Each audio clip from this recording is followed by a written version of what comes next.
ವರಗುರುವೇ ಜಯ ಸಚ್ಚಿದಾನಂದ ಕಳಿಸಿದ ವರಗುರುವೇ ಗುರು ಪ್ರಭುವೆ ನಾನಿಮ್ಮ ಅನವರತ ವಂದಿಪೆನೋ ವ್ಯೋಮಕಾಯ ಸಿದ್ಧ ಶೂನ್ಯಪೀಠಾಧೀಶ ವ್ಯೋಮಕಾಯ ಸಿದ್ಧ ಶೂನ್ಯಪೀಠಾಧೀಶ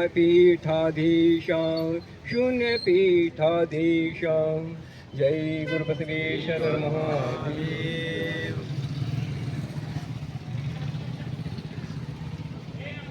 ಇಲ್ಲಿಯವರೆಗೆ ಗುರು ಬಸವಣ್ಣನವರ ಪೂಜೆ ಹಾಗೂ ವ್ಯೋಮಕಾಯ ಸಿದ್ಧಿ ಅಲ್ಲಮ್ಮ ಪ್ರಭುಗಳ ಪೂಜೆ ಜೊತೆಗೆ ಗುರು ಬಸವಣ್ಣವರಿಗೆ ಮಾಲಾರ್ಪಣೆ ಮಾಡಿರುವ ಎಲ್ಲ ಶರಣಜೀವಿಗಳಿಗೂ ಈಗಾಗಲೇ ಮಾಲಾರ್ಪಣೆ ಮಾಡಿದ ಬಿ ಡಿ ಸಂದೇಶರ್ ಅವರು ಹಾಗೂ ಬೀರ್ಲಿಕರ ಅಣ್ಣವರಿಗೆ ಭಕ್ತಿಯ ಶರಣಾರ್ಥಿಗಳು. ಈಗ ಧ್ವಜಾರೋಹಣ ಕಾರ್ಯಕ್ರಮ ನಮ್ಮ ಎಂದಾದ ಪೌರಸಭೆ ಅನ್ನೋರು ಹುರಿಮಠದ ಪರಮ ಭಕ್ತರು ಬಸವತತ್ವವನ್ನೇ ಮೈಗೂಡಿಸಿಕೊಂಡು ಜನಮನಕ್ಕೆ ಬಸವತತ್ವದ ಒಂದು ಸಂದೇಶವನ್ನು ಮುಟ್ಟಿಸ್ತಿರುವ ಶರಣಜೀವಿಗಳು ಅವರ ಒಂದು ಲಿಂಗತ್ವದಿಂದ ಬಸವ ಧ್ವಜವನ್ನು ನೆರವೇರಿಸಿಕೊಡ್ಬೇಕು ಅಂತ ಹೇಳಿ. ಓಂ ಶ್ರೀ ಗುರು ಬಸವಲಿಂಗಾಯ ನಮಃ. ಓಂ ಶ್ರೀ ಗುರು ಬಸವಲಿಂಗಾಯ ನಮಃ. ಓಂ ಶ್ರೀ ಗುರು ಬಸವಲಿಂಗಾಯ ನಮಃ. ಓಂ ಶ್ರೀ ಗುರು ಬಸವಲಿಂಗಾಯ ನಮಃ. ಓಂ ಶ್ರೀ ಗುರು ಬಸವಲಿಂಗಾಯ ನಮಃ. ಓಂ ಶ್ರೀ ಗುರು ಬಸವಲಿಂಗಾಯ ನಮಃ. ಓಂ ಶ್ರೀ ಗುರು ಬಸವಲಿಂಗಾಯ ನಮಃ. ಓಂ ಶ್ರೀ ಗುರು ಬಸವಲಿಂಗಾಯ ನಮಃ.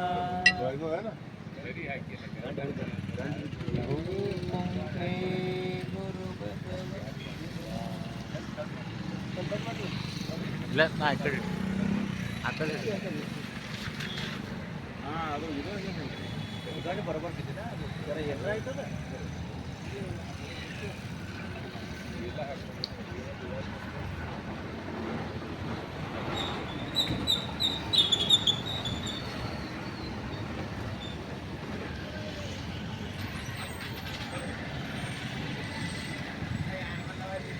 ಓಂ ಶ್ರೀ ಗುರು ಬಸವಲಿಂಗಾಯ ನಮಃ. ಎಣ್ಣೆ ಬೇರೆ ಬತ್ತಿ ಬೇರೆ ಎರಡು ಸೇರಿ ಸೊಡರಾಯಿತು. ಎಣ್ಣೆ ಬೇರೆ ಬತ್ತಿ ಬೇರೆ ಎರಡು ಸೇರಿ ಸೊಡರಾಯಿತು. ಪಾಪ ಬೇರೆ ಪುಣ್ಯ ಬೇರೆ ಎರಡು ಸೇರಿ ಒಡಲಾಯಿತು. ಎಣ್ಣೆ ಬೇರೆ ಬತ್ತಿ ಬೇರೆ ಎರಡು ಸೇರಿ ಸೊಡರಾಯಿತು. ಪಾಪ ಬೇರೆ ಪುಣ್ಯ ಬೇರೆ ಎರಡು ಸೇರಿ ಒಡಲಾಯಿತು. ಮಿಗಬಾರದು ಮಿಗಬಾರದು ಒಡಲಿಚ್ಛೆಯ ಸಲಿಸದೆ ನಿಮಿಷವಿರಬಾರದು. ಮಿಗಬಾರದು ಮಿಗಬಾರದು ಒಡಲಿಚ್ಛೆಯ ಸಲಿಸದೆ ನಿಮಿಷವಿರಬಾರದು. ಕಾಯ ಗುಣವಳಿದು ಮಾಯಾ ಜ್ಯೋತಿ ವಾಯು ಕೂಡದ ಮುನ್ನ. ಕಾಯ ಗುಣವಳಿದು ಮಾಯಾ ಜ್ಯೋತಿ ವಾಯು ಕೂಡದ ಮುನ್ನ. ಭಕ್ತಿಯ ಮಾಡಬಲ್ಲಡಾತನೇ ದೇವ ಗುಹೇಶ್ವರ ಗುಹೇಶ್ವರ. ಜೈ ಗುರು ಬಸವೇಶ್ವರ ಮಹಾದೇವ್. ಹೇ ಶರಣ ಬಂಧುಗಳೇ, ಬಸವ ಧ್ವಜವು ಹಾರುತ್ತಿದೆ, ಶಾಂತಿ ಧ್ವನಿ ಮೊಳಗುತ್ತಿದೆ. ಬನ್ನಿ ಬನ್ನಿ ಬನ್ನಿರೆಲ್ಲ ಭೇದ ಭಾವ ತೊಡೆದೀಗ, ಭೇದ ಭಾವ ತೊಡೆದೀಗ ಜಾತೀಯತೆಯ ತಿಮಿರ ತೊಡೆದು ಜಾತೀಯತೆಯ ತಿಮಿರ ತೊಡೆದು ಧಾರ್ಮಿಕತೆಯ ತತ್ವ ಹಿಡಿದು ಬಸವ ಪತಾಕೆಯ ತತ್ವದೊಡನೆ ಮೆರೆಸುತ್ತ ಧರ್ಮವೇ ಮಧು ಸದ್ಧರ್ಮ ಧರ್ಮವೇ ಮಧು ಮಾನವ ಧರ್ಮ ಧರ್ಮವೇ ಮಧು ರಾಷ್ಟ್ರ ಧರ್ಮ ಧರ್ಮವೇ ಮಧು ವಿಶ್ವ ಧರ್ಮ ಹೇ ಶರಣ ಬಂಧುಗಳೇ ಬಸವಾದಿ ಪ್ರಮತರ ದಿವ್ಯ ಪರಂಪರೆಯವರು ಮನುಕುಲದ ಸ್ವಾತಂತ್ರ್ಯಕ್ಕೆ ದುಡಿವೆವೆಂಬ ಛಲದವರು ಎಮ್ಮ ಬಾಳ ಕಣಕಣವು ಬಸವ ಪಾದ ಕರ್ಪಣ ಎಮ್ಮ ಚೆನ್ನ ತನುಮನವು ನಾಡಹಿತಕ್ಕೆ ತರ್ಪಣ ನಾಡಹಿತಕ್ಕೆ ತರ್ಪಣ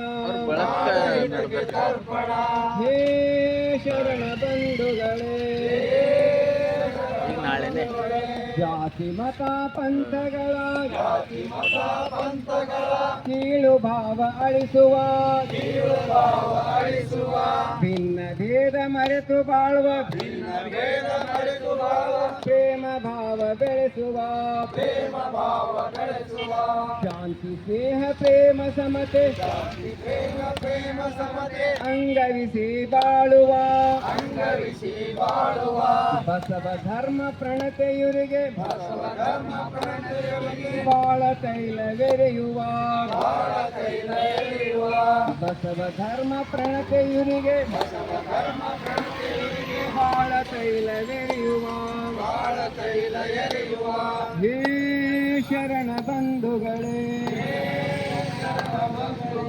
ಬಸವ ಧ್ವಜವು ಹಾರುತ್ತಿದೆ ಶಾಂತಿ ಧ್ವನಿ ಮೊಳಗುತ್ತಿದೆ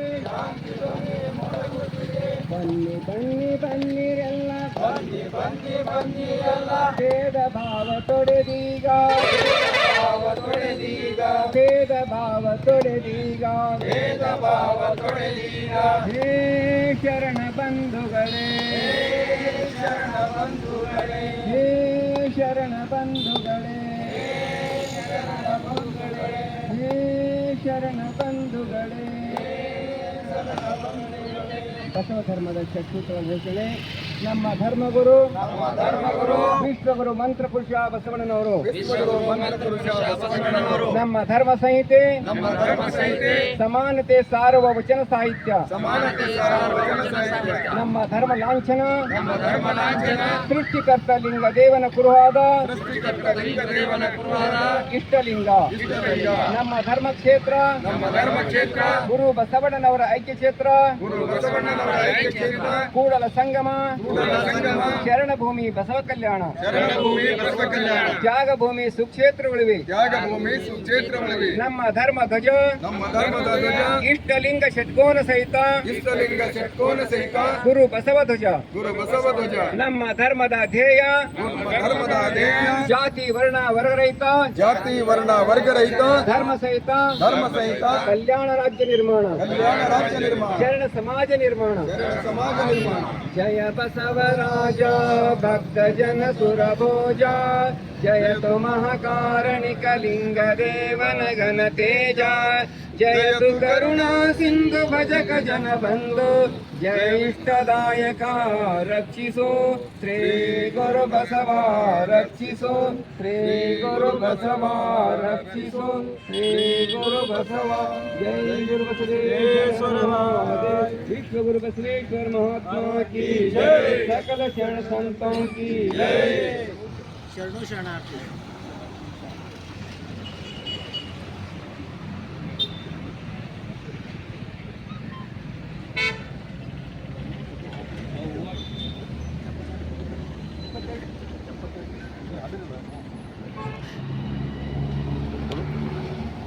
ಅನುಭವ ಹೇಳಿದ್ರಿ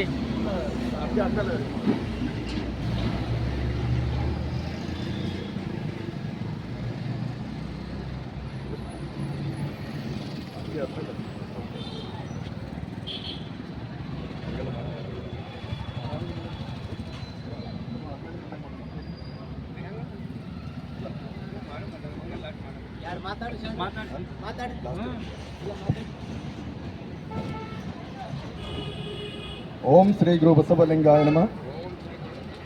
ಸೃಷ್ಟಿಕರ್ತ ಪರಮಾತ್ಮನ ಹೃದಯಮಂದಲ್ಲಿ ಸ್ಮರಿಸಿಕೊಂಡು, ಧರ್ಮಗುರು ಮಂತ್ರಪುರುಷ ಬಸವಣ್ಣನ ಹೃದಯಮಂದಲ್ಲಿ ಸ್ಮರಿಸಿಕೊಂಡು, 770 ಮಂದಿ ಅಮರಗಣಗಳು, 1,90,000 ಜಂಗಮರನ್ನು ಸ್ಮರಿಸಿಕೊಂಡು, ಇವತ್ತಿನ ದಿವಸ ಈ ಪವಿತ್ರ ಪರಮ ಪೂಜ್ಯ ವ್ಯೋಮಕಾಯ ಸಿದ್ಧಿ ಅಲ್ಲಮ ಪ್ರಭುಗಳ ಒಂದು ಹುಟ್ಟುಹಬ್ಬ. ಅದರ ನಿಮಿತ್ತವಾಗಿ ಗುರು ಬಸವಣ್ಣರ ಒಂದು ಸರ್ಕಲ್ನಲ್ಲಿ, ಅವರ ಒಂದು ನೇತೃತ್ವದಲ್ಲಿ ನಾವು ಪ್ರತಿ ಶರಣರ ಒಂದು ಜಯಂತಿಯನ್ನು ಇಲ್ಲಿ ಆಚರಣೆ ಮಾಡ್ತಾ ಇದ್ದೀವಿ. ಅದೇ ರೀತಿ ಇವತ್ತಿನ ದಿವಸ ವ್ಯೋಮಕಾಯ ಸಿದ್ಧಿ ಪುಣ್ಯಪೀಠದ ಅಧ್ಯಕ್ಷರು ಅಲ್ಲಮ ಪ್ರಭುಗಳ ಒಂದು ಹುಟ್ಟುಹಬ್ಬಕ್ಕೆ ಅವರ ಶ್ರೀಚರಣಗಳನ್ನು ಮನದಲ್ಲಿ ನೆನೆದು, ಈ ಪವಿತ್ರ ಕಾರ್ಯಕ್ರಮದಲ್ಲಿ 12ನೇ ಶತಮಾನದಲ್ಲಿ ಗುರು ಬಸವಣ್ಣನವರು ಅನುಭವ ಮಂಟಪವನ್ನು ಕಟ್ಟಿ ಎಲ್ಲ ಕಾಯಕ ಜೀವಿಗಳನ್ನು ಒಟ್ಟಿಗೆ ಕೂಡಿಸಿ ಧರ್ಮ ಬೋಧನೆ, ಕಾಯಕ ಮತ್ತು ದಾಸೋಹ ಅವರ ಜೀವನವನ್ನು ಒಂದು ಪ್ರಗತಿ ಪಥಕ್ಕೆ ಎತ್ತರೆತ್ತರಕ್ಕೆ ತೆಗೆದುಕೊಂಡು ಹೋಗಿದ ಗುರು ಬಸವಣ್ಣವರಿಗೆ ಇವತ್ತು ಬಹಳ ಆನಂದ ಅನ್ನಿಸ್ತಿರ್ಬೇಕು ಅಂತ ನನಗೆ ಅನಿಸ್ತಾ ಇದೆ. ಯಾಕಂದರೆ ಇವತ್ತು ಎಲ್ಲ ಶರಣರು ಇಲ್ಲಿ ಎಲ್ಲ ಕಾಯಕ ಜೀವಿಗಳು ಇವತ್ತು ನಾವು ಕುಂತು ಇವತ್ತು ಅವರನ್ನು ನೆನೆಸ್ತಾ ಇದ್ದೇವಲ್ಲ, ಹಾಗಾಗಿ ಅವರ ಆತ್ಮಕ್ಕೆ ಬಹಳ ಶಾಂತಿ ತೃಪ್ತಿ ಆಗಿರ್ಬೋದು ಅಂತ ನನಗೆ ಅನಿಸ್ತದೆ.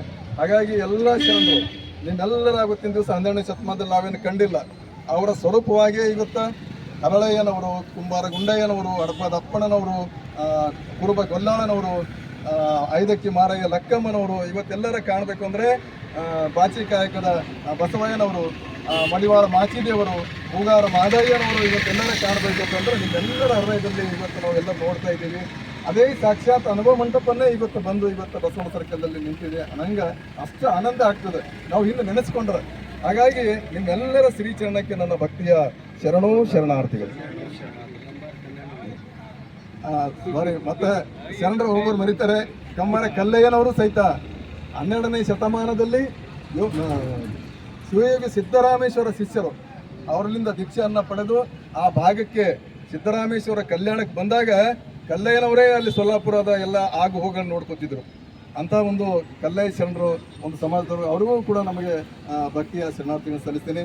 ಅದೇ ರೀತಿ ಬೌದ್ಧ ಧರ್ಮದ ಅನುಯಾಯಿಗಳಾದರೂ ಸಹಿತ ಎಲ್ಲರೂ ಬುದ್ಧ, ಬಸವ, ಅಂಬೇಡ್ಕರ್ ಈ ಎಲ್ಲ ಜಗತ್ತಿನ ಎಲ್ಲ ಶ್ರೇಷ್ಠ ಮಾನವರು ಒಂದೇ ಅನ್ನೋ ಭಾವನೆ ಇಟ್ಕೊಂಡು ನಮ್ಮ ಡಿ ಸಿಂಧೆ ಸರ್ ಅವರು, ಪ್ರಕಾಶ್ ಸರ್ ಅವರು ಎಲ್ಲರೂ ಬಂದಿದ್ದಾರೆ. ಮತ್ತು ನಮ್ಮ ಮರಾಠ ಸಮಾಜದವ್ರಿಗೆ ನೆನೆಸ್ಕೊಂಡಿಲ್ಲ ಅಂತ ಅನ್ಬಾರ್ದು. ಇವತ್ತು ಸಂತ ತುಕಾರಾಮ್ ಮಹಾರಾಜರು, ಜ್ಞಾನೇಶ್ವರ ಮಹಾರಾಜರು ಅವರು ಕೂಡ ಆಗಿ ಹೋಗಿದ್ದಾರೆ. ಅವರ ಒಂದು ಪ್ರತಿನಿಧಿಯಾಗಿ ನಮ್ಮ ಬಾಬುರಾವ್ ರಮೇಶ್ ಬಾಬು ಅಣ್ಣವರು ಅವರು ಬಂದ, ಅವರಿಗೂ ಕೂಡ ಭಕ್ತಿಯ ಒಂದು ಶರಣಾರ್ಥಿ ಸಲ್ಲಿಸ್ತೇನೆ. ಬಂಧುಗಳೇ, ಸಾಯಂಕಾಲ ಇವತ್ತು 6 ಗಂಟೆಗೆ ಚೌಕಂಪಳ್ಳಿಯವರ ಮನೆ ಎಲ್ಲದಂದ್ರೆ ಈ ಉದ್ಗಿರ್ ರೋಡಿಗೆ ಕಲ್ಯಾಣ, ಎಲ್ಲರಿಗೂ ವಾಟ್ಸಪ್ನಾಗ ಹಾಕ್ತಾ ಇದ್ದೀವಿ. ಕಲ್ಯಾಣ ಮಂಟಪದಲ್ಲಿ ಅವರ ಕಾರ್ಯಕ್ರಮ 6 ಗಂಟೆಗೆ. ಅವರೆಲ್ಲ ಅದ್ಭುತ ಒಂದು ವಿಚಾರಗಳನ್ನು, ಶಂಭುಲಿ ಕಾಮಣ್ಣ ಸರ್ ಬರ್ತಾರೆ, ನಾವು ಬರ್ತಾರೆ, ಜ್ಞಾನಿಗಳು ಆದಷ್ಟು ಎಲ್ಲರೂ ಅಲ್ಲಿ ಸೇರಿಕೊಂಡು ಅವರ ಜ್ಞಾನವನ್ನು ತಿಳ್ಕೊಳ್ಳೋಣ. ಹಾಗಾಗಿ ಅಲ್ಲಮ ಪ್ರಭುಗಳು ಯಾರು ಅನ್ನೋದು ಸ್ವಲ್ಪ ತಮಗೆಲ್ಲ ಗೊತ್ತಿದೆ.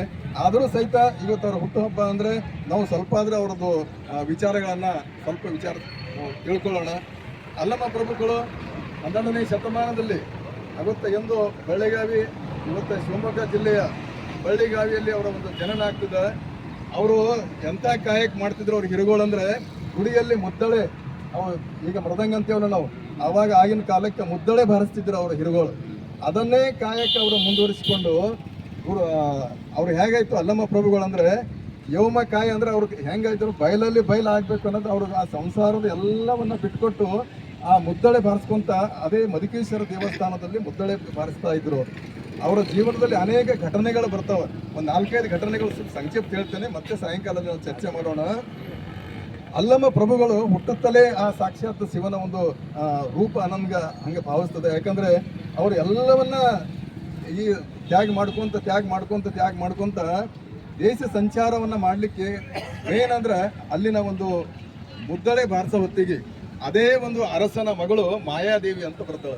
ಆ ಮಾಯಾದೇವಿ ಲಗ್ನ ಆಗಲಿಲ್ಲ ಸರ್, ಅದು ಲಗ್ನ ಆಗಲ್ಲಿ ಆಕೆಗೆ ವರ ಸಿಗಲಿಲ್ಲ ಅಂತಂದಾಗ ಅಲ್ಲಿನ ಗುರುಗಳು ಏನು ಹೇಳ್ತಾರಂದ್ರೆ, ಈಗ ಲಗ್ನ ಆಗಲಿಲ್ಲ ಅಂದ್ರೆ ನೀವು ಏನು ಮಾಡಬೇಡ, ಮಧುಕೇಶ್ವರ ದೇವಸ್ಥಾನದಾಗ ನೀನು ನಾಟ್ಯ ಮಾಡು, ಭರತನಾಟ್ಯ ಮಾಡೋದು, ದೇವರ ಪೂಜೆ ಮಾಡ್ಕೊತ ಇರಬೇಕು ಅಂತ ಹಂಗೆ ಆ ಮಾಯಾದೇವಿಗೆ ಹೇಳ್ತಾರದು.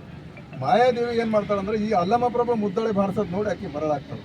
ಆಕೆ ನೋಡ್ಲಕ್ಕೆ ಆಕಿನೂ ವಿಶ್ವ ಸುಂದರಿ, ಆಟ ಸುಂದರ ಇರ್ತಾಳೆ ರೂಪ ಇದ್ರು ಸಹಿತ ಅಲ್ಲಮ ಪ್ರಭುಗಳ ಮೇಲೆ ಆಕಿಂದ ಮನಸ್ಸಾಗ್ತದೆ. ಅವಾಗ ಅಲ್ಲಮ ಪ್ರಭುಗಳು ಆಕೆ ಮಾಯವನ್ನ ಗೆದಿಬೇಕು ಅಂದ್ರೆ ಅಷ್ಟು ಸರಳ ಇಲ್ಲ. ರಾಜನ ಮಗಳು, ಇವರೊಬ್ಬ ಸಾಮಾನ್ಯ ಮುದ್ದಳೆ ಬಾರಿಸುವ ಒಬ್ಬ ಮನುಷ್ಯನು ಇವತ್ತು ಅವರು ಅತ್ಯಂತ ಕೆಳಮಟ್ಟದ ಜನ ಇವತ್ತು ಅಷ್ಟು ಮ್ಯಾಗ್ ಬರಬೇಕು, ಎತ್ತರಕ್ಕೆ ಬರಬೇಕು ಅಂತಂದ್ರೆ ಅದು ಸಾಮಾನ್ಯ ಮಾತಲ್ಲ. ಅವರ ಒಂದು ಸಾಧನೆ, ಪರಮಾತ್ಮನ ಒಂದು ಕರುಣೆ ಅವ್ರ ಮೇಲೆ ಬಹಳ ವಿಶೇಷ ಕರುಣೆ ಆಗಿರ್ತದೆ. ಆ ಮಾಯವನ್ನು ಗೆಲಿತಾರ, ಆ ಮಾಯ ಅದಕ್ಕೆ ದೂರ ಆಗ್ತಾರೆ. ಇವತ್ತು ರಾಜನ ಮಗಳು ಸಿಗ್ಲತ್ತಾರಂದ್ರೆ ಎಷ್ಟು ಜನ ನಾವು ಮರಳಾಗಿ ಹೋಗ್ಬೋದು, ಆದರೆ ಅಂತ ಯೋಮ ಕಾಯವನ್ನು ಅವರು ಸಿದ್ಧಿ ಮಾಡಬೇಕು ಅಂತ ಒಂದು ಪೌರುಷಾರ್ಥವನ್ನು ಪಡಿಬೇಕು ಅಂತಂದರೆ ಮೊಟ್ಟ ಮೊದಲನೇ ಹೆಜ್ಜೆ ಅಂದರೆ ಮಾಯವನ್ನು ಅಲ್ಲಿ ಸೋಲಿಸ್ತಾರೆ. ಮುಂದೆ ಪಾದಯಾತ್ರೆ ಮಾಡ್ಕೊಂತ ದೇಶ ಸಂಚಾರ ಮಾಡಬೇಕು ಅಂತ ಸಂಸಾರವನ್ನು ಏನು ಬೇಡ, ಲಗ್ನ ಬೇಡ, ಏನು ಬೇಡ ಅಂತ ತಿಳ್ಕೊಂಡು ಸನ್ಯಾಸವನ್ನು ಸ್ವೀಕಾರ ಮಾಡಿದ್ರೆ ತನ್ನ ಸ್ವ ಇಚ್ಛೆಯಿಂದ ಮನೆಯಿಂದ ಹೊರಗೆ ಬರ್ತಾರೆ. ಸರಿ, ಇವತ್ತು ಮನೆಯಿಂದ ಹೊರಗೆ ಬರಬೇಕು ಅಂತಂದರೆ ಇವತ್ತು ಹಬ್ಬ ಅದರಿ ಅಂತ ನಾವು ಇವತ್ತು ಏನು ತಡ ಆಗ್ತದೆ. ನಾವು ಅವ್ರಿಗೆ ಏನು ವಿಚಾರ ಮಾಡಿಲ್ಲ, ಅವರು ಸಂಸಾರ ವಿಚಾರ ಮಾಡಿಲ್ಲ, ಅವ್ರ ಶ್ರೀಮಂತಿಕೆ ವಿಚಾರ ಮಾಡಿಲ್ಲ, ಅವ್ರು ಬರ್ತಲ್ಲ ಏನು ವಿಚಾರ ಮಾಡಲಾರ್ದೆ ಎಲ್ಲವನ್ನ ದೂರ ಮಾಡಿ ಯಾತಕ್ಕಾಗಿ ತ್ಯಾಗ ಮಾಡಿದ್ರು ಅಂದರೆ ಈ ಮಾನವ ಜನ್ಮವನ್ನು ನಮ್ಮದು ಉದ್ಧಾರ ಮಾಡ್ಕೋಬೇಕು, ಇನ್ನೊಬ್ಬರಿಗೂ ಅದು ಉದ್ಧಾರ ಮಾಡಬೇಕು ಅನ್ನೋದು ಒಂದು ದೇವರ ರೂಪವಾಗಿ ತಾಳಿ ನಮ್ಮೆಲ್ಲರ ಉದ್ಧಾರಕ್ಕಾಗಿ ಈ ಪತ್ನಿಗೆ ಬಂದಿರ್ತಾರೆ. ಬರ್ತಾ ದಾರಿಯಲ್ಲಿ ಅನೇಕ ಘಟನೆಗಳು, ಅನೇಕ ಜನರನ್ನು ಉದ್ಧಾರ ಮಾಡ್ಕೊಂತ ಅವರು ತಮ್ಮ ಅನುಸರ ಉದ್ದಕ್ಕೂ ಮನೆಗೆ ಅವರು ಎಲ್ಲಿ ದೀಕ್ಷಾ ಪಡಿತಾರಂದ್ರೆ ಗೊಗ್ಗಯ್ಯನ ಒಂದು ತೋಟದಾಗ ಬರ್ತಾರೆ. ಈ ಶರಣರ ಹಾಡರಲ್ಲ, ಆ ಗೊಗ್ಗಯ್ಯನ ಒಂದು ತೋಟದಾಗ ತನುವ ತೋಟವ ಮಾಡಿ ಮನವ ಗುದ್ದಲಿಯ ಮಾಡಿ ಅಂತ ಒಂದು ಹಾಡ ಈಗ ಹೇಳಿದ್ರಲ್ಲ ವಚನ. ಗೊಗ್ಗಯ್ಯ ಅನ್ನೋದು ಒಬ್ಬ ಶರಣ ಅಲ್ಲಿ ತೋಟ ಮಾಡ್ಕೊಂತ ಇರ್ತಾನ. ಅಲ್ಲಿ ಬರ್ತಾರೆ ಅವರು ಅಲ್ಲಮ ಪ್ರಭುಗಳು ಬಂದು ಗೊಗ್ಗಯ್ಯನ ಒಂದು ಅವರ ನಡೆ ನುಡಿ, ಅವರ ಪೂಜೆ ಪುನಸ್ಕಾರವನ್ನ ಸರಿಯಾಗಿ ಅವ್ರು ಮಾಡ್ತಾ ಇದ್ದಿಲ್ಲ. ಒಂದು ಹಿಂದಿನ ಒಂದು ಕಾಲಾನುಗುಣ ಹೆಂಗೆ ಮಾಡ್ತಾರೋ ಆ ಟೈಪ್ ಅವ್ರ ಜೀವನ ನಡೆಸ್ತಾ ಇದ್ರು. ಈಗಿನ ಒಂದು ದಿನಮಾನದಲ್ಲಿ ನೀನು ಹೇಗಿರಬೇಕು, ನಿನ್ನ ತನವ ತೋಟ ಮಾಡಬೇಕು, ನೀನು ಒಂದು ತೋಟ ಮಾಡತ್ತಿದ್ದಿ, ನಿನ್ನ ಮನವೂ ತೋಟ ಮಾಡ್ಕೋಬೇಕು. ಇದು ದೇಹ ತೋಟ ಮಾಡ್ಕೊಂಡು ನಿನ್ನ ಮನ ಗುದ್ದಲಿ ಮಾಡಿಕೊಂಡು ಒಳಗಿನ ಎಲ್ಲ ಹುಲ್ಲು ತೆಗಿಬೇಕು, ಕಸಗಳನ್ನು ತೆಗಿಬೇಕು ಅಂತ ಹೇಳಿ ತನವ ತೋಟವ ಮಾಡಿ ಮನವ ಗುದ್ದಲಿ ಮಾಡಿ ಅಗಿರೆ ಕಳೆದಿನಯ್ಯ ಭ್ರಾಂತಿಯ ಬೇರು ಅಂತಾರ. ಒಳಗೆ ನನ್ನ ಜೀವನದಾಗ ಭ್ರಾಂತಿ ತುಂಬೇದ, ಆ ಭ್ರಾಂತಿಯನ್ನು ತೆಗಿಬೇಕು ಅಂತಂದ್ರೆ ನಿನ್ನ ಮನಸ್ಸೆಂಬ ಗುದ್ದಲಿಯಿಂದ ಅದೆಲ್ಲ ಅಗಿ ತೆಗಿಬೇಕು ಅಂತಾರೆ. ಅಲ್ಲಿ ಅವನ ಒಂದು ಜ್ಞಾನವನ್ನ ಕೊಟ್ಟು ಅವನ ತೋಟದಲ್ಲೇ ಏನಾಗ್ತದೆ ಅಂದ್ರೆ ಅವರು ನಡೆ ಹೊತ್ತಿಗೆ ಒಂದು ಕಾಲಿಗೆ ಒಂದು ಕಳಸ ರೂಪದಲ್ಲಿ ಅವರಿಗೆ ಸಿಂಧೆ ಸರ್ ಅವ್ರಿಗೆ ಹೇಗೆ ಆಗ್ತಂದ್ರೆ ನಡೆ ಹೊತ್ತಿಗೆ ಆ ಹೊಲದಲ್ಲೇ ಒಂದು ಕಾಲಿಗೆ ಅವ್ರ ಟಿಸಿ ಹತ್ರ ಹೆಂಗೆ ಆಗ್ತಂದ್ರೆ ಅಲ್ಲಿ ಏನೋ ಒಂದು ಕಲ್ಲು, ಏನೋ ಒಂದು ಒಳಗೆ ಪಿಂಡ ಅನ್ನಂಗೆ ಅವರಿಗೆ ಕಳಸದ ರೂಪದಲ್ಲಿ ಕಾಣಿಸ್ತದೆ. ಅದನ್ನು ಸ್ವಚ್ಛ ಮಾಡಿದಾಗ ಒಳಗೆ ಯಾರು ಇರ್ತಾರಂದ್ರೆ ಅನಿಮಿಷಾನಂದ ಯೋಗಿಗಳು ಇಷ್ಟಲಿಂಗದಲ್ಲಿ ಪೂಜೆ ಮಾಡ್ಕೊಂತ ಅಲ್ಲೇ ಅವರು ಲೀನ ಆಗಿರ್ತಾರ. ಲಿಂಗೈಕ್ಯ ಆಗಿರ್ತಾರ. ಲಿಂಗೈಕ್ಯ ಆದ್ರೂ ಬರೀ ಅಸ್ಥಿ ಪಂಜರ ಇರ್ತದ, ಕೈದಾಗ ಲಿಂಗ ಹಾಗೆ ಇರ್ತದೆ. ಅಸ್ಥಿ ಪಂಜರ ಆದ್ರೂ ಸಹಿತ ಕೈದಾಗಿ ಲಿಂಗ ಅದು ಬೀಳಂಗಿಲ್ಲ. ಅದನ್ನು ನೋಡಿ ಇವರು ಬಹಳ ಆಶ್ಚರ್ಯ ಪಡ್ತಾರೆ. ಅಲ್ಲಮ ಪ್ರಭುಗಳು ಆಶ್ಚರ್ಯಪಟ್ಟು ಅದನ್ನೇ ಅವರ ಗುರು ರೂಪವಾಗಿ ಸ್ವೀಕಾರ ಮಾಡ್ತಾರೆ. ಅವ್ರ ಡಿಟೇಲ್ ಅಂದ್ರೆ ಬಹಳಷ್ಟು ವಚನಗಳು ಬರೆದಿದ್ದಾರೆ. ಅವರ ಗುರು ರೂಪ ಸ್ವೀಕಾರ ಮಾಡಿ ಆ ಲಿಂಗವನ್ನ ತೆಗೆದುಕೊಂಡು ತನ್ನ ಕೈಯಲ್ಲಿ ಇಟ್ಟಾಗ ಆ ಅಸ್ಥಿ ಪಂಜರ ಕೆಳಗೆ ನೆಲಕ್ಕೆ ಎಲ್ಲ ಬರ್ತದೆ. ಅಸ್ಥಿ ಪಂಜರ ಪೂರ ಮಣ್ಣಿಗೆ ನೆಲಕ್ಕೆ ಇದು ಆಗಿರ್ತದೆ. ಅವಾಗೇ ಅವರ ಗುರುವನ್ನ ಅಲ್ಲಿ ಅನಿಮೇಷನ್ ಅಲ್ಲೇ ಸ್ವೀಕಾರ ಮಾಡಿರ್ತಾರೆ. ಮುಂದೆ ಹಾಗೆ ನಡ್ಕೊಂತ ಬರ್ತಾರೆ. ದಾರಿಗೊಂಡ ಎಲ್ಲ ಯಾರು ದುಃಖದಾಗಿದ್ದಾರೆ, ಯಾರು ಕಷ್ಟದಾಗಿದ್ದಾರೆ, ಅವರ ಕಷ್ಟಗಳನ್ನು ನಿವಾರಣೆ ಮಾಡ್ಕೊಂತ ಪುರಸ್ಕಾರ ಬಗ್ಗೆ ತಿಳಿಸ್ಕೊಂತ, ಧರ್ಮದ ಬಗ್ಗೆ ತಿಳಿಸ್ಕೊಂತ, ಲಿಂಗದ ಬಗ್ಗೆ ತಿಳಿಸ್ಕೊಂತ ಮುಂದೆ ಎಲ್ಲಿಗೆ ಬರ್ತಾರಂದ್ರೆ ಸೊಲ್ಲಾಪುರಕ್ಕೆ ಬಂದು ಸಿದ್ದರಾಮೇಶ್ವರರು ಅವರೇನು ಕೆರೆ ಕಟ್ಕೊಂತ ನೂರಾರು ಕೆರೆಗಳನ್ನು ಅವರು ಸಾರ್ವಜನಿಕ ಕೆಲಸ ಮಾಡ್ತಿದ್ರು. ನಿನ್ನಂತ ಯೋಗಿಯಪ್ಪ ಇದು ಕಲ್ಲಿನ ಕಟ್ಕೋತ ಕೂಡಲ್ಪ ಅಲ್ಲ, ನಿನ್ನ ಕೆಲಸ ಬೇರೆದದ ಅಂತ ಹೇಳಿ ಅಲ್ಲಿಂದ ಎಲ್ಲ ತಿಳಿಸಿ ಹೇಳಿ ಅವ್ರಿಗೆ ಏನು ಮಾಡ್ತಾರಂದ್ರೆ ಕಲ್ಯಾಣ ಕಟ್ಕೊಂಡು ಕಲ್ಯಾಣಕ್ಕೆ ಮಹಾಮನೆಗೆ ಬಂದು ಗುರು ಬಸವಣ್ಣವ್ರಿಗೆ ಸಹಿತ ಅವ್ರದ್ದು ಸಂವಾದ ನಡೀತದ. ಭಾಳ ಒಳ್ಳೆ ಸಂವಾದದ, ಒಳ್ಳೆ ಮಾತುಗಳನ್ನು ಅವರೆಲ್ಲ ಕಲ್ಯಾಣ ಅನುಭವ ಮಂಟಪದಲ್ಲಿ ಗುರು ಬಸವಣ್ಣವ್ರು ಪೂಜಾ ಕೂಡಿರ್ತಾರೆ. ಇವ್ರು ಪೂಜೆ ಹೊರಗೆ ಗೇಟಿಗೆ ನಿಂದಿರ್ತಾರೆ. ಹಡಪದಪ್ಪನವ್ರು ಬರ್ತಾರೆ ಕರಿಲಾಕ. ಹಡಪದಪ್ಪನವ್ರು ಕರಿಲಾಕ ಬಂದಾಗ ಅವ್ರು ಏನು ಮಾಡ್ತಾರಂದ್ರೆ ಬಸವಣ್ಣನೇ ಬರೀಬೇಕು ಅಂತ ಅವರಿಗೆ ಪ್ರಶ್ನೆಗಳು ಹಾಕಿ ಅವಾಗ ಇವ್ರು ಒಳಗೆ ಹೋಗಂಗಿಲ್ಲ. ಹಡಪದಪ್ಪನ ಮತ್ತೆ ಹೋಗಿ ಬಸವಣ್ಣವ್ರಿಗೆ ಹೇಳ್ತಾರೆ. ಅವ್ರು ಒಳಗೆ ಬರ್ಲಿಕ್ಕೆ ತಯಾರಿಲ್ಲ ಅಂದಾಗ ಮತ್ತೆ ಚನ್ನಬಸವಣ್ಣವರು ಮಡಿವಾಳ ಮಾಚಿದವ್ರು ಇಬ್ಬರು ಜ್ಞಾನಿಗಳು ಮತ್ತೆ ಕರ್ಲಾಕ್ ಬರ್ತಾರೆ. ಕರ್ಲಾಕ್ ಬಂದವರು ಸಂವಾದ ರೂಪದಲ್ಲಿ ಮಾತಾಡಿ ಅವರಿಗೆ ಶರಣಾಗಿ ಏನು ಮಾಡ್ತಾರೆ ಅಂದರೆ ಕರ್ಕೊಂಡು ಹೋಗ್ತಾರೆ. ಕರ್ಕೊಂಡು ಹೋಗಿ ಗುರು ಬಸವಣ್ಣವ್ರು ಅವ್ರದ್ದು ಇಬ್ಬರದು ಚರ್ಚೆ ನಡೀತದೆ. ಅಲ್ಲಪ್ಪ ಜಂಗಮ ಬಂದಾಗ ನಿಮ್ಮ ಹತ್ತ ಪೂಜೆದಾಗ ಕೂತ್ಕೊಂಡಿರಲ್ಲ, ಇಂಥ ಒಂದು ನಿರಾಕರಣೆ ಜಂಗಮ ಅಂತ ನೀವು ಲಿಂಗ ಜಂಗಮ ಅಂತ ಒಂದೇ ಅಂತ ಅಂತೀರಿ, ನೀವು ಬರೀ ಪೂಜೆದಾಗೆ ಕೂತ್ಕೊಂಡ್ರಿ, ಜಂಗಮ ಬಂದ್ರು ನಿಮಗೆ ಅಂತ. ಹಾಗಾಗಿ ಅವರಿಬ್ಬರ ಒಂದು ಸಂವಾದದಲ್ಲಿ ಇಬ್ಬರು ಅಷ್ಟೇ ಎತ್ತರ ಮಟ್ಟದಾಗ ಬೆಳೆದವರು.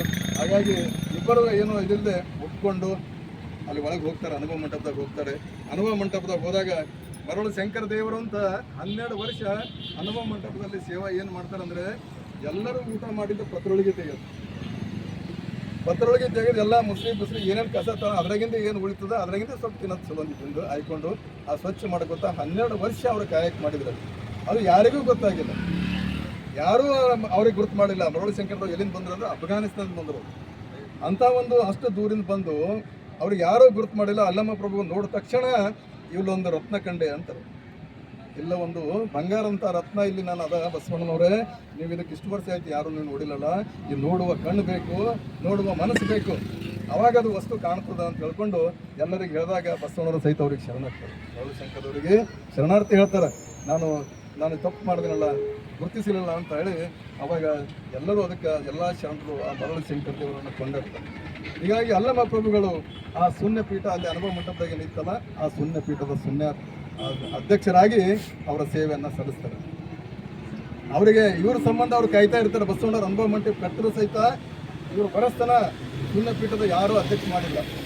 ಆದರೆ ಇವರೊಬ್ಬ ನಟವರ ಜಾತಿಯವರು, ಅತ್ಯಂತ ಕೆಳಮಟ್ಟ ಜನ ಇವಿಷ್ಟು ಮತ್ತು ಎತ್ತರ ಮಟ್ಟಕ್ಕೆ ಹೋಗಬೇಕು ಅಂತಂದರೆ ಇದು ಗುರು ಬಸವಣ್ಣರ ಒಂದು ಕರುಣೆ, ದಯೆ, ಆ ಭಗವಂತನ ಅಂಥ ಒಂದು ಇವತ್ತಿನ ದಿವಸ ನಾವೆಲ್ಲರೂ ಯಾಕೆ ಇದನ್ನು ಹೇಳಬೇಕು ಅಂತಂದರೆ, ನಾವು ಕೆಳಗಿದ್ದೇವೆ, ನಮಗ್ಯಾರು ನೋಡ್ತಾರೆ, ನಮಗ್ಯಾರು ಮಾಡ್ತಾರೆ ಅಂತ ನಮ್ಮ ಭಾವನೆಯನ್ನು ನಾವು ತೆಗೆದುಕೊಳ್ಬೇಕು ಅನ್ನೋದೇ ಉದ್ದೇಶ ನಮ್ಮದು. ಒಂದು ನಾವೆಲ್ಲ ಒಂದೇ ಅನ್ನೋ ಒಂದು ಭಾವನೆ ಬರಬೇಕು. ಹಾಗಾಗಿ ಗುರು ಬಸವಣ್ಣವರು ನಮಗೋಸ್ಕರ ಈ ಧರ್ಮವನ್ನು ಕಟ್ಟಿ 12ನೇ ಶತಮಾನದಲ್ಲಿ ವಚನ ಸಾಹಿತ್ಯವನ್ನು ಕೊಟ್ಟು ಕಾಯಕ ಮತ್ತು ದಾಸೋಹ ಪೂಜೆಯನ್ನು ಮೂರನ್ನು ಕಲಿಸಿಕೊಟ್ಟಿದ್ದಾರಲ್ಲ, ಇದಕ್ಕಿಂತ ಮತ್ತೇನು ಕಲಿಸ್ಬೇಕ್ರಿ ನಾವು ಜೀವನದಲ್ಲಿ? ಅತ್ಯಂತ ಒಂದು ಸಮಾಧಾನಕರ ಜೀವನ ಅಂದರೆ ಏನು ಮಾಡಬೇಕು ಅಂದರೆ ಕಾಯಕನ್ನು ಕಲಿಸಿದ್ರು ಬಸವಣ್ಣವರು. ಎಲ್ಲ ಶರಣರು ಇವತ್ತು ಹೇಳ್ತಾರೆ, ಮೊಹಮ್ಮದ್ ಪೈಗಂಬರು ಏನು ಹೇಳಿದ್ರು ಅಂದರೆ, ದೇವರನ್ನ ಕಾಣಬೇಕಾದ್ರೆ ನೀನು ಪ್ರಾರ್ಥನೆ ಮಾಡಿದ್ರೆ ಸಾಕು ಅಂತಂದರು. ಯೇಸು ಕ್ರಿಸ್ತವ್ರ ಸಹಿತ ನೀನು ದೇವರನ್ನು ಕಾಣಬೇಕಾದ್ರೆ ಇನ್ನೊಬ್ಬರಿಗೆ ಪ್ರೀತಿ ಮಾಡು, ದಯ ಮಾಡು ಅಂತ ಅಷ್ಟೇ ಹೇಳಿದ್ರು. ಅನೇಕ ಶಂಕರಾಚಾರ್ಯರು, ಮಧ್ವಾಚಾರ್ಯರು ಎಲ್ಲರೂ ಬಂದರು, ನೀ ಭಕ್ತಿ ಮಾಡಿದ್ರೆ ಸಾಕು ದೇವರ ಒಲಿತಾನ ಅಂತಂದರು. ಕೆಲವೊಬ್ಬರು ಏನು ಹೇಳಿದ್ರು, ನೀ ಜ್ಞಾನ ಪಡ್ಕೊಂಡ್ರೆ ಸಾಕು ದೇವರು ಒಲಿತಾನ ಅಂತಂದರು. ಆದರೆ ಗುರು ಬಸವಣ್ಣನವರು 12ನೇ ಶತಮಾನದಲ್ಲಿ ಇನ್ನು ಕಾಯಕ ಮಾಡಿ ದೇವರು ಕಾಣಬೇಕು ಅಂತ ಹೇಳಿದ್ರು.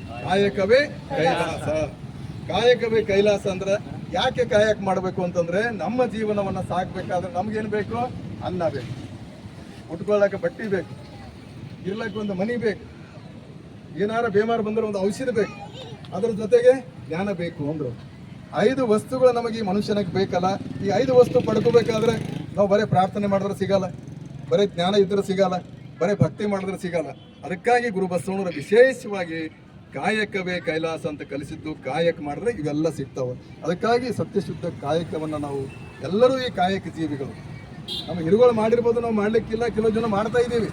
ಆದರೂ ಸಹಿತ ಆ ಸಂತತಿಯಿಂದ ಬಂದಿದ್ದೇವಲ್ಲ, ನಾವೆಲ್ಲ ಪರಮಾತ್ಮನ ಸ್ವರೂಪ ಅಂತ ತಿಳ್ಕೊಂಡು ನಾವು ಬದುಕಿ ಆನಂದಮಯವಾಗಿ ಈ ಒಂದು ಪವಿತ್ರ ಆತ್ಮವನ್ನು ಕೆಳಗೊಡದೆ ಪ್ರಸಾದ ಕಾಯವನ್ನು ಮಾಡಿಕೊಂಡು ಬದುಕೋಣ ಅಂತ ಹೇಳಿ ಗುರು ಬಸವಣ್ಣವರಿಂದ ಏನು ವಚನ ಇತ್ತಲ್ಲ, ಅಂಥ ಒಂದು ಪ್ರಸಾದ ಕಾಯವನ್ನು ಕೆಡಿಸಲಾರದೆ ಈ ಒಂದು ಪ್ರಸಾದ ಕಾಯ ಸಾರ್ಥಕ ಬದುಕನ್ನು ಸಾರ್ಥಕ ಮಾಡಿಕೊಂಡು ಬದುಕೋಣ ಅಂತೇಳಿ ಈಗ ಹೇಳುತ್ತಾ ಈ ಒಂದು ಕಾರ್ಯಕ್ರಮದಲ್ಲಿ ಬಂದಿದ್ದ ಎಲ್ಲ ಶರಣರಿಗೆ ಮತ್ತೊಮ್ಮೆ ನಿಮ್ಮ ಚರಣಕ್ಕೆ ವಂದಿಸಿ ನನ್ನ ಭಕ್ತಿಯ ಶರಣಾರ್ಥಿಗಳು. ಈಗ ಮಂಗಲದೊಂದಿಗೆ ಕಾರ್ಯಕ್ರಮ ಮುಕ್ತ ಆಗ್ತದೆ. ಎಲ್ಲರೂ ಮಂಗಲ ಆದ್ಮೇಲೆ ಪುಷ್ಪಾರ್ಚನೆ ಮಾಡಬೇಕು. ತಮ್ಮಲ್ಲಿ ವಿನಂತಿಸ್ಕೊಳ್ತೀನಿ. ಓಂ ಶ್ರೀ ಗುರು ಬಸವಲಿಂಗಾಯ ನಮಃ. ಬೆಳಗುವೆ ಮಂಗಲದಾರತಿ, ಜಂಗಮ ಜ್ಯೋತಿ ಅಲ್ಲಮ ಪ್ರಭುವಿಗೆ. ಬೆಳಗುವೆ ಮಂಗಲದಾರತಿ, ಜಂಗಮ ಜ್ಯೋತಿ ಅಲ್ಲಮ ಪ್ರಭುವಿಗೆ. ಶಿವಮೊಗ್ಗ ಜಿಲ್ಲೆಯ ಬಳ್ಳಿಗಾವಿಯ ನೆಲದಿ ಸುಜ್ಞಾನ ಮಾತೆಯ ಚಿದ್ಗರ್ಭದಿ ಜನಿಸಿ, ತಂದೆ ನಿರಂಕಾರನ ವಾತ್ಸಲದಲ್ಲಿ ಬೆಳೆದು ದೇವನ ನೆರೆ ನಂಬಿ ಶಿವಪಥದಲ್ಲಿ ನಡೆದ. ಬೆಳಗುವೆ ಮಂಗಲದಾರತಿ, ಜಂಗಮ ಜ್ಯೋತಿ ಅಲ್ಲಮ ಪ್ರಭುವಿಗೆ.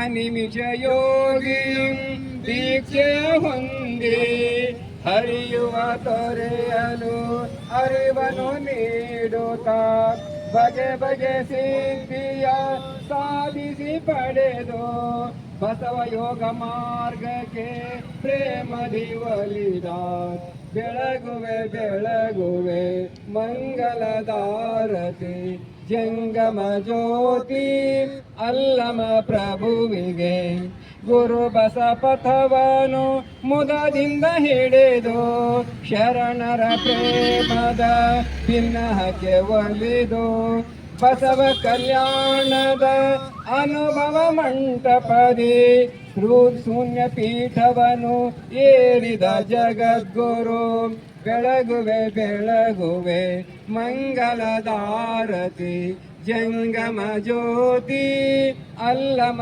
ಪ್ರಭುವಿಗೆ ನಾನು ನನ್ನದೆಂಬ ಮಮಕಾರವಳಿದು ಎಲ್ಲರೂ ನನರೆಂಬ ಭೂಮಭಾವ ಬೆಳೆದು ಕದಳಿಯ ಬನದಲ್ಲಿ ಲಿಂಗದೇವನ ಬೆರೆದ ಸಚ್ಚಿದಾನಂದ ಶರಣ ಅಲ್ಲಮ ಪ್ರಭು ಯೋಗಿ ಬೆಳಗುವೆ ಬೆಳಗುವೆ ಮಂಗಲದಾರತಿ ಜಂಗಮ ಜ್ಯೋತಿ ಅಲ್ಲಮ ಪ್ರಭುವಿಗೆ ಜಂಗಮ ಜ್ಯೋತಿ ಅಲ್ಲಮ ಪ್ರಭುವಿಗೆ ಜಯ ಬಸವರಾಜ ಭಕ್ತಜನ ಸುರಭೋಜ ಜಯತು ಮಹಾಕಾರಣಿಕ ಲಿಂಗದೇವನ ಘನತೇಜ ಜಯತು ಕರುಣಾ ಸಿಂಧು ಭಜಕ ಜನ ಬಂಧು ಜಯ ಇಷ್ಟದಾಯಕ ರಕ್ಷಿಸು ಶ್ರೀ ಗುರು ಬಸವ ರಕ್ಷಿಸು ಶ್ರೀ ಗುರು ಬಸವ ರಕ್ಷಿಸು ಶ್ರೀ ಗುರು ಬಸವ ಜೈ ಗುರು ಬಸವೇಶ್ವರ ಮಹಾದೇವ್ ವಿಶ್ವ ಗುರು ಬಸವೇಶ್ವರ ಮಹಾತ್ಮ ಕೀ ಶರಣು ಶರಣಾರ್ಥಿಗಳು. ಇವತ್ತು ವಿಶೇಷವಾಗಿ ಉಗಾದಿಯನ್ನು ನಾವು ಆಚರಣೆ ಮಾಡ್ತಾ ಇದ್ದೀವಿ. ಬೇವು ಬೆಲ್ಲ ಅದ್ರ ಜೊತೆಗೆ ಹುಳಿನೂ ಇದೆ ಒಳಗೆ. ಹಾಗಾಗಿ ನಮ್ಮ ಜೀವನದಲ್ಲಿ ಇರ್ತಕ್ಕಂಥ ಎಲ್ಲ ಕಷ್ಟಗಳನ್ನು ಬೇವು ಬೆಲ್ಲದ ಹಾಗೆ ರುಚಿ ರುಚಿಯಾಗಿ ಹುಳಿಯಾಗಿ ಆ ಒಂದು ಕೈಯನ್ನು ಬಿಟ್ಟು ರುಚಿಯಾಗಿ ಬದುಕೋಣ. ಈ ಮುಂದೆ ಮತ್ತೆ ಒಂದು ವರ್ಷ ಹೀಗೆ ಎಲ್ಲ ಶರಣರನ್ನು ನೆನೆಸ್ಕೊಂತ ಆನಂದವಾಗಿ ಬದುಕೋಣ ಅಂಥೇಳಿ ಈ ಒಂದು ಉಗಾದಿಯ ಹಬ್ಬದ ಒಂದು ಎಲ್ಲರಿಗೂ ಶುಭವಾಗಲಿ. ಎಲ್ಲರಿಗೂ ಭಕ್ತಿಯ ಒಂದು ಶರಣಾರ್ಥಿಗಳನ್ನು ಸಲ್ಲಿಸ್ತೀನಿ. ಈಗ ಒಂದು ನೀವು ಬೇವು ಬೆಲ್ಲ ಕುಡಿದಿರೋ ಇಲ್ಲೋ ಒಂದು ಚಾನ ಸಿಹಿಯನ್ನು ಕುಡಿದು ಹೋಗೋಣ. ಎಲ್ಲರೂ ಒಂದು ಟೀಯನ್ನು ತೆಗೆದುಕೊಂಡು ಹೋಗೋಣ ಅಂತ ಹೇಳಿ ವಿನಂತಿಸ್ಕೊಳ್ತೀವಿ. ಬೇವು ಬೆಲ್ಲ ಆಮೇಲೆ ತಿಂದರೂ ಬರ್ತದೆ. ಈ ನಮ್ಮ ಜೀವನದ ಒಂದು ಸುಖ ದುಃಖಗಳನ್ನು ಸಮಾನವಾಗಿ ತೆಗೆದುಕೊಂಡು ಹೋಗಲಿಕ್ಕೆ ಇದು ಒಂದು ಹಬ್ಬ, ನಿಸರ್ಗದ ಹಬ್ಬ ಇದೆ. ಆರೋಗ್ಯಕ್ಕೂ ಕೂಡ ಅಷ್ಟೇ ಒಳ್ಳೆಯದಿದೆ. ಹಾಗಾಗಿ ಈ ಬೇವು ಬೆಲ್ಲವನ್ನು ಎಲ್ಲರೂ ಸ್ವೀಕಾರ ಮಾಡಬೇಕು, ತಮ್ಮ ಜೀವನದಲ್ಲಿ ಅದನ್ನು ಆಚರಣೆಯಲ್ಲಿ ತರಬೇಕು ಅಂತೇಳಿ ವಿನಂತಿಸ್ಕೊತಾ ತಮ್ಮೆಲ್ಲರಿಗೂ ಭಕ್ತಿಯ ಶರಣು ಶರಣಾರ್ಥಿ.